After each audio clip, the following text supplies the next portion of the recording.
In the news this week, shocking figures revealed a growing number of people are behind bars in WA. By-election race in Darling Range heats up with a candidate targeted by dirt file campaigns. New efforts by scientists to help free whales tangled in fishing gear. Plus, business leaders gear up for the CEO Sleepout to help the homeless.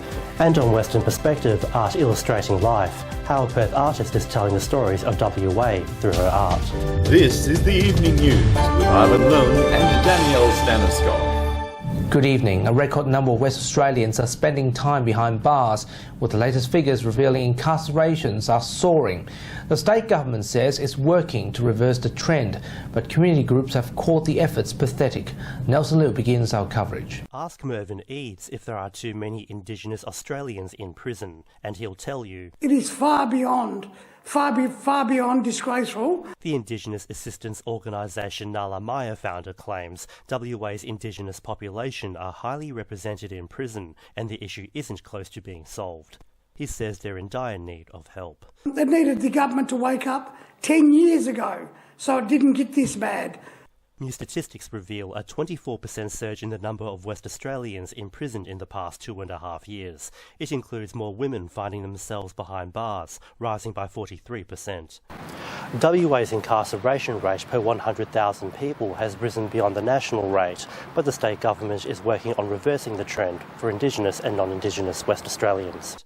The government is planning legislation reforms and initiatives to improve the situation. However, Mervyn says more opportunities and options are needed to keep people out of prison. Industry must come on board, as well as government. Nelson Liu, WAMN News. The McGowan government has faced further questions on the Darling Range by-election this week after the media revealed a dirt file campaign circulating against Liberal Party candidate Alyssa Hayden. Opposition leader Mike Nahan has demanded an end to the campaign. Andrew Fuster reports. WA Liberal leader Mike Nahan has called for a clean campaign in the Darling Range by-election, accusing the Labor Party of releasing a dirt file on Liberal candidate Alyssa Hayden. There's no doubt that they acquired this information, put it through the machine, put it out there to try to denigrate our candidate, Alyssa Hayden. The document calls into question Miss Hayden's business background, pointing to a business she ran that went bankrupt. The Liberals claim these are not new facts and say Miss Hayden was upfront about her past, and the document is just a Labor dirt campaign. Minister for Fisheries Dave Kelly denied any knowledge of the dirt file beyond what was reported in the West Australian. The matters that were in the West this morning, all I know about them is what I've read in the West, so I can't answer any other questions other than that. Dr Ian Cook, senior lecturer in politics at Murdoch University, criticised both parties for their conduct, saying voters expect better. Well, I think the only thing that voters really care about is that they're expecting much better behaviour from the major parties and much better behaviour from the leaders of major parties, who should be stamping on this sort of behaviour and making sure it doesn't actually happen, and if it does happen, that people in the party are disciplined. Andrew Fuster, WAMN News. Police were forced to close down a noisy party at residents in Cloverdale after complaints some participants of the party climbed on top of the car and smashed the windscreen. Police attended to the disturbance on Finner Street in Cloverdale, where 200 young people were attending a party with invites posted on Facebook. Authorities have declared the party as an out-of-control gathering and dispersed the crowd.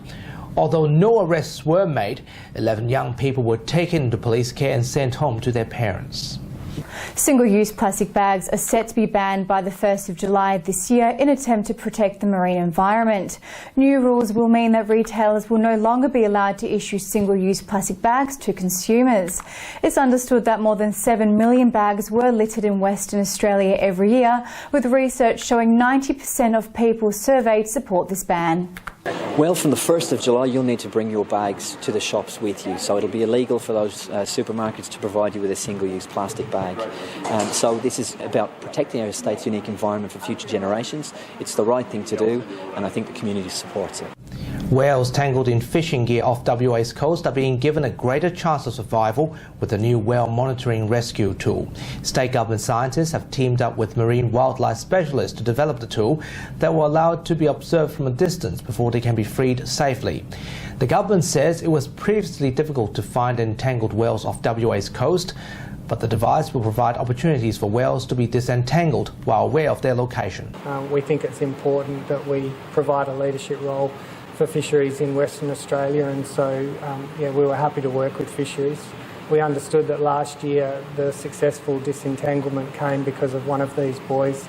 So anything that the industry can do to help with disentangling whales will certainly be proactive and happy to assist.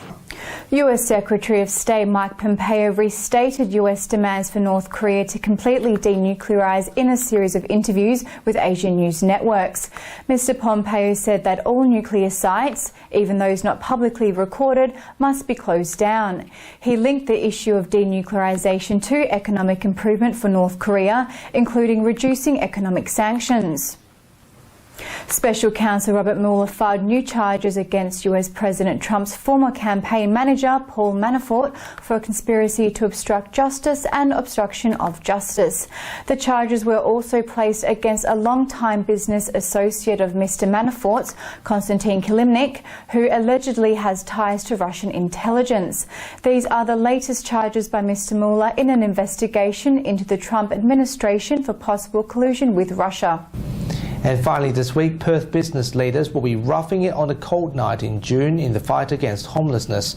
Around 1,000 sponsored CEOs will gather at a record ground for St Vincent de Paul's CEO Sleepout in June to raise funds for homelessness services.